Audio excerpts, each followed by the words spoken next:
Hola, ¿cómo estamos? Muy buenas noches. Vamos a comenzar con la transmisión del día de hoy, que seguimos viendo nuestro video de Catecismo de Doctrina Cristiana, curso superior del Padre José de Arp, que pues bueno, estamos analizando desde hace varios días.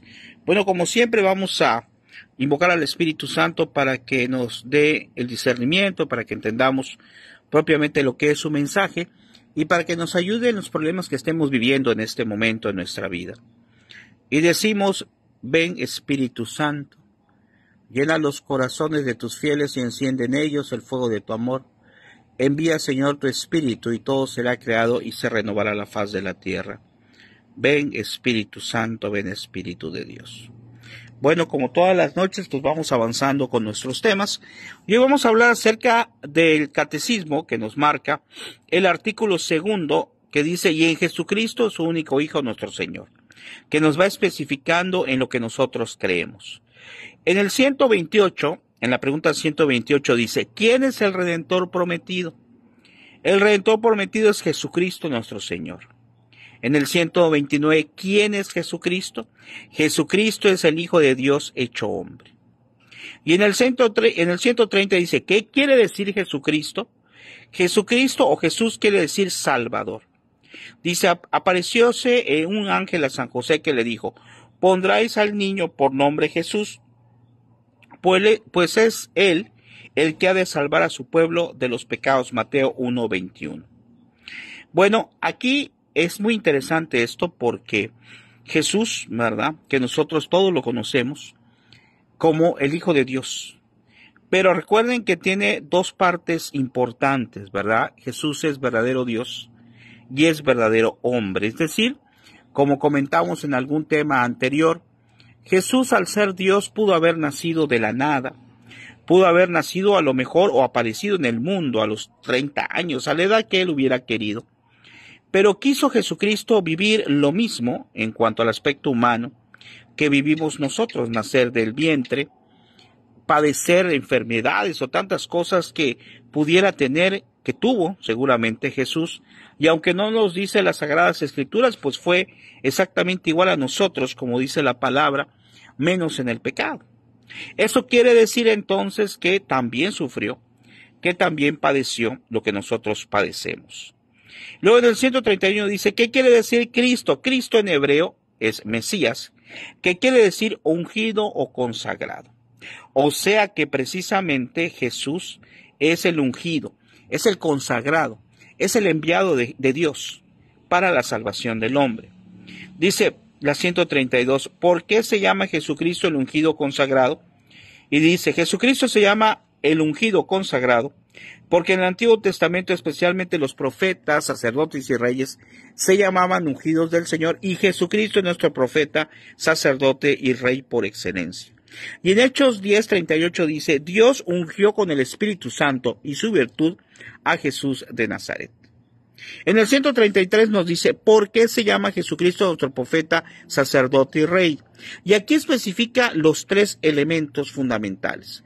Dice: Jesucristo se llama nuestro profeta porque nos reveló los misterios de Dios y nos enseñó cuánto tenemos que creer, esperar y obrar para nuestra salvación. Hechos 3:22. Jesucristo, cuando vino con nosotros y la gente le preguntaba a sus apóstoles, le decía: óyeme, preséntanos al Padre. Él siempre decía: ¿no, acaso no lo han visto? ¿Qué ejemplificaba ahí? Pues que el Padre y el Hijo son un mismo Dios, ¿verdad? Entonces, aquí nos los dice que es el profeta porque es el que venía a enseñarnos todo lo que tenemos que creer. Y no es que sea otro concepto, porque el hecho de que haya venido Jesucristo no es para cambiar, él lo decía, no estoy aquí para cambiar la ley de los profetas, sino para hacerla más actual, más viva. Un ejemplo claro es por ejemplo, cuando Yahvé da los mandamientos de Dios al pueblo de Israel, son 10 mandamientos. Y Jesucristo sigue con esos 10 mandamientos, él no vino a cambiarlos, simplemente dijo que se podría resumir en 2. Y Jesús decía: amar a Dios sobre todas las cosas y al prójimo como a nosotros mismos. Y decía: esto incluye toda la ley de los profetas. Claro, ¿por qué? Porque si analizamos, por ejemplo, este punto, claro, los 10 mandamientos están bien que lo analicemos porque está como desarrollado individualmente, pero tal como lo dice Jesús, si nosotros amamos a Dios sobre todas las cosas, pues no vamos a estar haciendo cosas contrarias a Dios. Y si amamos al prójimo como a nosotros mismos, pues no vamos a hacer las cosas que podrían dañar a mi hermano en Cristo. Por eso los mandamientos, de manera general los 10 mandamientos, se nos dice que se basan en el amor a Dios y en el amor al prójimo. Luego dice, Jesucristo se llama sacerdote, porque se sacrificó en la cruz por la redención de los hombres y todavía se ofrece diariamente por nosotros en el altar. Y porque es nuestro continuo mediador e intercesor en el cielo, Hebreos 4:14. Sí, Jesucristo es el eterno sacerdote. Jesucristo es aquel que precisamente dio la vida por nosotros. Pero la pregunta aquí, para hacerlo más actual, sería, ¿hemos analizado precisamente cuánto nos ama Dios? Muy buenas noches, gracias muy amable por los comentarios que nos ponen aquí. Gracias, muy amables. Bueno, hemos meditado, a ver, vamos a analizar esto, porque acuérdense que estamos analizando todos los días, todas las noches, este catecismo, pero no solamente es leerlo, sino traerlo también al aspecto actual, al aspecto personal. Y aquí nos dice que se llama eterno sacerdote porque se sacrificó en la cruz por la redención de los hombres. Y la reflexión que quería hacerte sobre este punto es la siguiente. En verdad somos conscientes de lo que significa que Jesús haya muerto por nosotros. En verdad somos conscientes de que Él ofreció hasta la última gota de sangre por cada uno de nosotros. Y podríamos decir, es que lo que pasa es que lo ofreció por toda la humanidad, sí, pero tanto tú como yo, como todos nuestros antepasados, como todas las personas que hay ahora y todos los que vengan, son la humanidad. Quiere decir que estamos inmersos en esa humanidad por la cual Dios vino a sacrificarse. Y Jesús vino a sacrificarse, Jesús vino a entregarse precisamente para cumplir ese amor hacia la humanidad. Y en el tercer punto dice, Jesucristo se llama nuestro Rey porque fundó un reino espiritual que es la Iglesia, cuya cabeza es y será para siempre Jesús. Juan, eso está en San Juan, capítulo 18, versículos 36 al 37. Bueno, ¿y qué podemos analizar aquí de qué es nuestro Rey? Porque fundó un reino espiritual. Bueno, acuérdense que fundó la Iglesia católica. Por eso San Pedro fue el primer papa propiamente que tuvo la Iglesia. Y aquí hay algo que tenemos que analizar, que tristemente muchas veces los propios católicos están ahí como estamos a lo mejor como debatiendo. Cuando oyes a un católico que dice, no, lo que pasa es que, o a cualquier otra persona, aunque no sea católico, lo que pasa es que no tiene caso ir a la iglesia porque Dios está en todas partes. Lo he oído muchas veces. Sí, efectivamente, Dios está en todas partes, es algo que no lo podemos negar. Pero tristemente se usa esta afirmación, esta verdad, se utiliza para evitar estar yendo a la iglesia, ¿verdad? Entonces es una forma muy cómoda de decir, no, pues no voy a la iglesia, yo en mi casa rezo. Y la pregunta será, ¿esa persona de verdad rezará en su casa? Pero la pregunta más clara no sería eso, sino decir, a ver, si tú dices que está en todas partes, qué bueno y es correcto, pero tiene que haber lugares especiales o cosas especiales que Dios quiere que hagamos. Y precisamente por eso fundó la iglesia. Si Dios hubiera deseado o hubiera pues aceptado simple y sencillamente que nosotros recemos, que nosotros hagamos nuestra comunicación con Dios en nuestra casa, entonces la pregunta es, ¿para qué formó la iglesia? Entonces la pregunta es, ¿por qué desde el hecho de los apóstoles, pues siempre ha habido la fracción del pan, lo que conocemos ahora como la Eucaristía en la Santa Misa? Pues simple y sencillamente porque Dios, sabiendo que pues puede uno rezar en cualquier lado, nos está pidiendo que vivamos en comunidad. Nos está pidiendo que vayamos a la fracción del pan, donde se lee la palabra de Dios, donde Jesús, la hostia, al ser consagrada, se vuelve su cuerpo, su alma, su sangre y su divinidad de manera real. Precisamente la hostia consagrada, que lo han demostrado a través de los milagros eucarísticos, que hay muchos, precisamente, y que quiero hacer un video sobre de ello, porque son muchísimos los milagros eucarísticos en la iglesia y aprobados por la iglesia, y aprobados e investigados también por muchos investigadores aún en la actualidad, como el doctor Castañón, que se dedica a investigar sobre los milagros eucarísticos, donde las hostias en algunos casos, no siempre, lógicamente, pues ha sangrado o se ha encontrado algún pedacito de carne y se ha investigado que pertenece al miocardio del corazón de una persona. Entonces Jesús precisamente quiere que vayamos a la iglesia. Aunque sabemos que está en todas partes, ahí está de forma especial. En el 134 nos dice, ¿por qué decimos que Jesucristo es el único Hijo de Dios? Dice, es el único Hijo de Dios, porque solo Jesucristo es Hijo de Dios por naturaleza y Dios verdadero como el Padre. Véase Salmo 2:7. Dice, esta verdad la declaró el primer concilio ecuménico celebrado en Nicea en el año 325 contra el impío Arrio. Véase, ¿verdad?, la documentación correspondiente. ¿Para qué son los concilios? Pues los concilios son cuando se reúnen los obispos con el Santo Padre, porque hay alguna herejía, es decir, alguna corriente ideológica que trata de confundir a las personas en su fe. Entonces se hacen los concilios donde se reúnen, llegan a un acuerdo para expresar de una manera específica cuando haya algún dogma de fe o cuando haya algún comentario que aclare perfectamente sobre alguna duda en cuanto a la fe, en cuanto a algo relacionado con la iglesia. Entonces, para eso son, ¿verdad? Y la pregunta 135 dice, ¿no somos también nosotros hijos de Dios? Nosotros también somos hijos de Dios, pero no por naturaleza como Jesucristo. Muy buenas noches allá la hermana, gracias, muy amable. Entonces dice, ¿no somos también hijos de Dios? Porque alguien puede decir, a ver, Jesucristo es hijo de Dios, ¿y nosotros qué? También, como aquí lo dice, pero nosotros por naturaleza no. Solo por naturaleza es Jesucristo. Nosotros somos hijos adoptados por la gracia.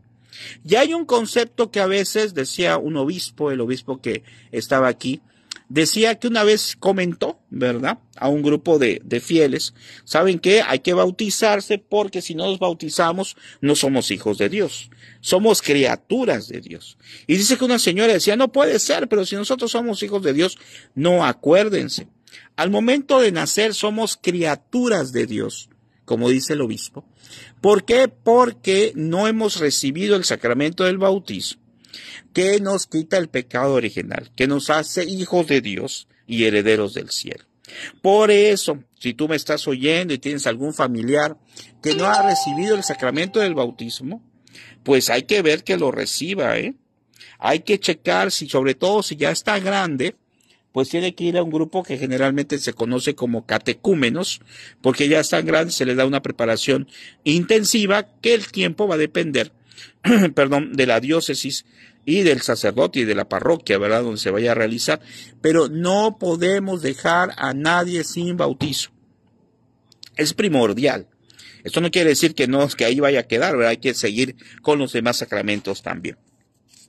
Y luego aquí nos dice, esta nuestra adopción no es meramente exterior como la que se verifica entre los hombres, porque mediante la gracia santificante participamos de la naturaleza divina, hemos nacido de Dios, Juan 1:13. Ahora vamos a analizar, ya nos falta poquito, nos falta una pregunta nada más y después hacer una reflexión. Vamos a analizar la pregunta 136, dice, ¿por qué decimos que Jesucristo es nuestro Señor? Decimos que Jesucristo es nuestro Señor porque Él es nuestro Dios que nos creó y que nos conserva, porque Él es nuestro Redentor que nos rescató con el precio de la sangre. Véase Corintios 6:20. Entonces, acuérdense que hemos dicho anteriormente que Jesucristo ha existido siempre. Por eso Dios es el Alfa y el Omega. Pero su presentación o el momento histórico en que nosotros lo podemos ver, pues lógicamente es cuando ya viene aquí a la tierra y ya precisamente viene como hombre, teniendo como siempre las dos partes o las dos especies, que es un ser humano y que es Dios. Que es un ser humano, Jesucristo, como ya dijimos, que es exactamente igual a todos nosotros, a diferencia de que Él no tiene pecado. por ser Dios. Pero quiso vivir, vean qué extraordinario. No sé si lo hemos analizado, creo que no lo analizamos, ¿verdad? Y te invito a que si no lo has analizado, lo analices ahora. ¿Cómo es posible que un Dios que es dueño de todo el mundo, del universo, que es dueño de todo, que es perfecto, sabio, ya hemos analizado esos puntos en los temas anteriores, haya decidido venir aquí a la tierra para pasar trabajos? ¿Cuántas veces nosotros nos quejamos cuando tenemos un pequeño problema, una dificultad, y sentimos que el mundo se nos viene abajo? Sentimos que ya no tenemos fuerza para nada. Y entonces es cuando tenemos que recurrir a Jesús y pensar algo que es importantísimo. Jesús no se bajó de la cruz. Jesús pudo haber renegado, pudo haber pedido la ayuda de los ángeles para no hacer la voluntad del Padre, pero para dejar de sufrir. Jesús lo pudo haber hecho, no lo hizo, porque tenía una misión.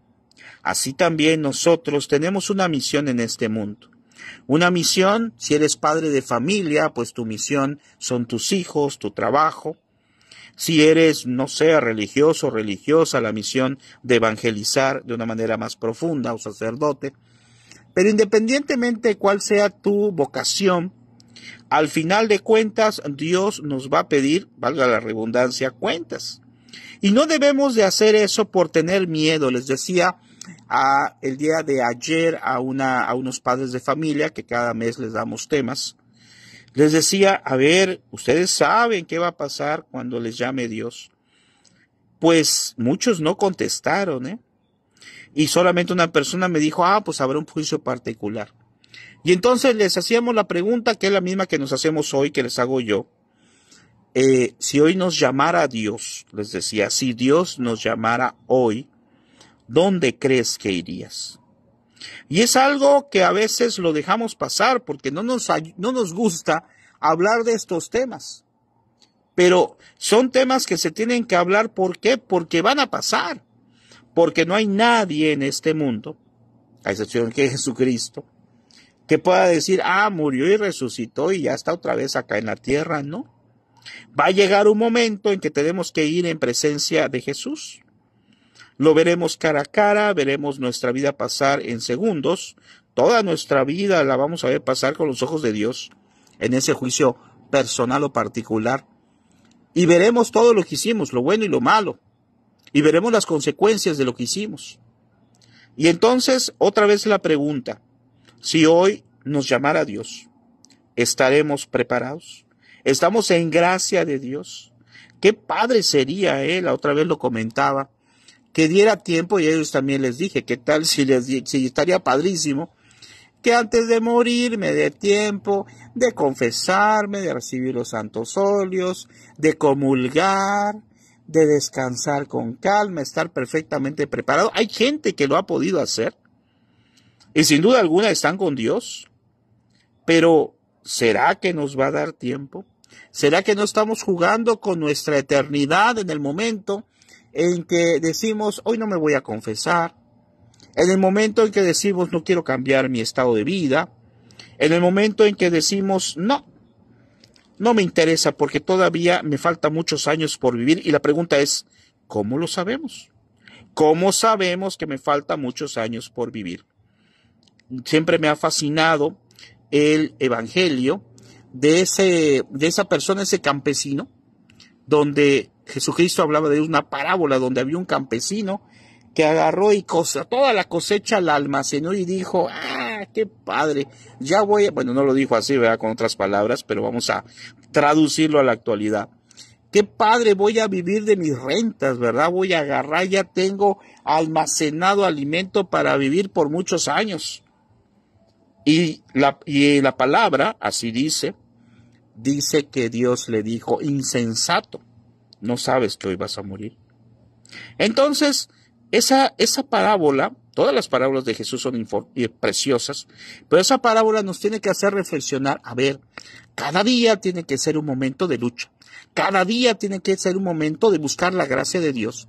Cada día es un momento de misericordia, de tal manera que si aprovechamos esa misericordia el día de hoy, mientras estamos en la vida, podremos entonces recibir una justicia que nos permita alcanzar el cielo.